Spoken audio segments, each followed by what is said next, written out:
আসসালামু আলাইকুম। আর মাত্র কয়েকদিন পরেই হচ্ছে কোরবানির ঈদ। খামারিদের জন্য এইটা একটা বিশেষ মুহূর্ত। এর কারণ হচ্ছে খামারিরা সারা বছর গরু পালন করে এই কোরবানির ঈদের উদ্দেশ্যে, বিশেষ করে অনেকেই। তো আজকে আমাদের উদ্দেশ্য হচ্ছে আমরা যাব আমাদের গরুর হাটে। বিশেষ করে আমাদের এখানে যে হাট হয় বৃহস্পতিবারে, মানে প্রতি সপ্তাহে বৃহস্পতিবারে আমাদের এখানে গরুর হাট হয়, মানে গরু ওঠে। তো আমরা যাচ্ছিলাম গরুর হাটে বিশেষ করে দেখার জন্যে যে গরুর দাম কেমন আছে। তো এইটা আমরা প্রায়ই দেখার চেষ্টা করি, কারণ অবজারভেশনে রাখতে হয়, কারণ বাজার কখন কীরকম থাকে এটা দেখতে হয় আমাদের। তো আমরা চলে আসছি হচ্ছে আমাদের হাটে। তো হাটে আসার পরে আমরা দেখতে পারলাম যে হাটে কোনো ষাঁড় গরু ছিলই না একেবারে। যেহেতু মাত্র কয়েকদিন পরেই হচ্ছে কোরবানির ঈদ, সেহেতু কেউই এখন ষাঁড় গরু হাটে তুলতেছে না। হাটে যত গরু ছিল সমস্ত গরুগুলা হচ্ছে গাভী গরু, মানে গাই গরু, এবং হচ্ছে যেগুলা আমরা খাড়ি বলি আর কি, মানে অনেক হয়তো অনেকবার বীজ দিছে থাকে নাই, এরকম গরুই বেশি। এবং এর সাথে ছিল কিছু বকনা এবং কিছু বড় গরু আর কি। তো যাই হোক, আমরা এগুলার দাম দেখার চেষ্টা করতেছিলাম যে কোনগুলার কিরকম দাম। তো স্বভাবতই যেগুলার দাম যেরকম ছিল আগের মতোই আছে আর কি, মোটামুটি একটু বাড়ছে দাম। আর এখানে যে গরুগুলা আপনারা দেখতে পাচ্ছেন, এর ম্যাক্সিমাম গরুগুলাই লাখ টাকার উপরে, মানে এক ছোট ছোট গরু সেগুলো লাখ টাকার উপরে দাম চাচ্ছে আর কি। এর কারণ হচ্ছে এবার গরু অনেক সংকট, গরু অনেক কম। আমি আমাদের অঞ্চল হিসেবে বলতেছি, কারণ এই সময়টা বিশেষ করে যদি কোরবানির একেবারে কাছাকাছি সময়গুলোতে হাটে জায়গা থাকে না গরুর। আর এবার তো দেখতেই পাচ্ছেন একেবারে ফাঁকা ফাঁকা মনে হইতেছে। তো ছোট্ট একটা বাছুর দেখলাম এখানে। এই বাছুরগুলা যদি অনেকের উদ্দেশ্যে আমি বলবো, সেটা অনেকেই ছোট বাছুর কিনতে চান। এখানে ভালো একটা জিনিস আছে, সেটা হচ্ছে ছোট বাছুর যারা কিনতে চান এই সাইজের, দেখবেন যে ওর মা মারা গেছে, এরকম ছোট ছোট সাইজের বাছুরগুলা কিনলে অনেক লাভবান হওয়া যায় বিশেষ করে। তো যাই হোক, আমরা অনেকক্ষণ ঘোরাঘুরি করার পরে ছাগল দেখলাম কিছু। ছাগলগুলা দেখার পরে এখানে আমাদের আর ভালো লাগতেছিল না এমনিই, কারণ গরু তেমন একটা উঠে নাই। তো যেহেতু আমরা গরুর হাটে আসছি, তো এখন আমাদের কিছু জীবাণুনাশক নিতে হবে, কারণ বাড়িতে যাওয়ার পরে এগুলা দিয়ে হাত পা ধুয়ে নিতে হবে আমাদের আর কি। তো এখানে আসার পরে নানার সাথে দেখা হয়ে গেল।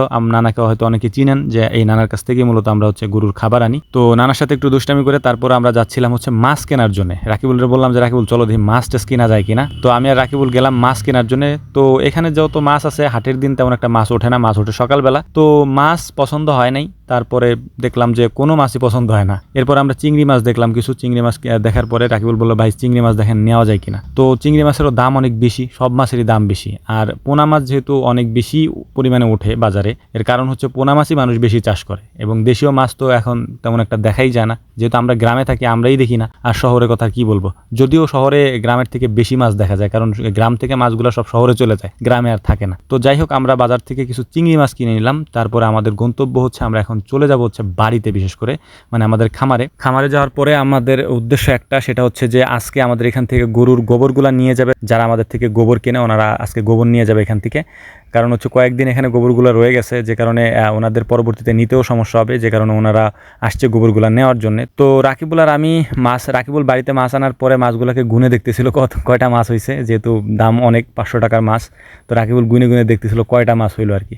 এরপরে আমাদের গন্তব্য হচ্ছে আমরা এখন আমাদের এই যে পটাশ নিয়ে আসছিলাম বাজার থেকে, ওই পটাশ নিয়ে আমরা হাত পা একেবারে ভালো মতো ধুয়ে নিচ্ছিলাম, কারণ এইটা হচ্ছে জীবাণুনাশক। যদিও রাকিবুলের বাড়িতেও গরু আছে, ও গরু পালে, যে কারণে ও ভালো মতো হাত পা ধুয়ে নিল। কারণ এইটা করার একটা কারণ হচ্ছে, আপনারা অনেকেই যারা গরু পালেন আমাদের এই জিনিসটা ফলো করার চেষ্টা করবেন। যখনই আপনি কোনো বাজার হাটে যাবেন আপনি হাটের থেকে ফেরার পরে পটাশ বা জীবাণুনাশক দিয়ে হাত পা পরিষ্কার করে নেবেন। এটার কারণ হচ্ছে এই বাজার থেকে অনেক গরুর মধ্যে ভাইরাসজনিত রোগ থাকে, যেগুলো হচ্ছে আপনি আপনার খামারে যদি প্রবেশ করেন ওগুলো ওদের শরীরেও ছড়াইতে পারে।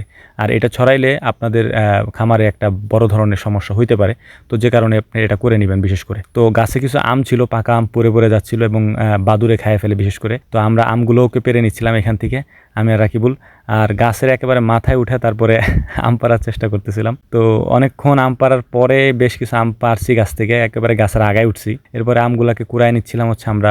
বেশ কিছু আম পড়ে গেছে পানিতে পড়ার একটা কারণ, সেটা হচ্ছে একেবারে পুকুরের পাড়িতে, যেহেতু গাছ থেকে ঝাঁকি দিলে হচ্ছে মানে পুকুরের ভিতর যাবে, এটাই স্বাভাবিক। এই ছিল মূলত আমাদের ভিডিও। আর সামনে কয়েকদিন পরেই কুরবানি। আপনাদের এলাকার গরুর খবর কি, এটা আমাদের বিশেষ করে একটু জানাবেন।